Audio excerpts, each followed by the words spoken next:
Broadly speaking, energy availability is the energy from dietary intake that is available for physiological processes.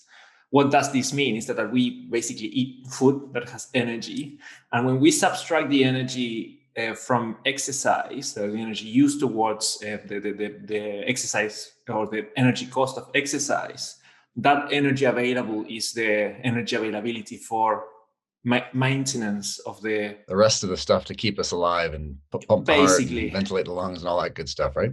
Yes, exactly. The calculation or the definition of this can be defined mathematically in very simple terms, which is the energy intake minus the exercise energy expenditure normalized to the fat-free mass, which is the more metabolically active tissue. I guess this is where a lot of the papers and discussion really jumps off, doesn't it? Because that idea of being able to calculate something so cleanly from a direct standpoint, a mathematical standpoint, and when we go from the lab into the field, there are obviously, as you know, those complexities that come up. So can you talk us through, a few areas like being able to, the pitfalls of measuring energy intake, between food recalls and interviews and questionnaires, how accurate are those really when we're looking at intakes for clients or athletes? Yeah, so one of the issues here is that a lot of these really clear cut definitions of what is normal energy availability and what is low and so on comes from a lab-based studies where we can control very much exactly how much energy people are expending in the lab and how much people were giving them giving to our participants.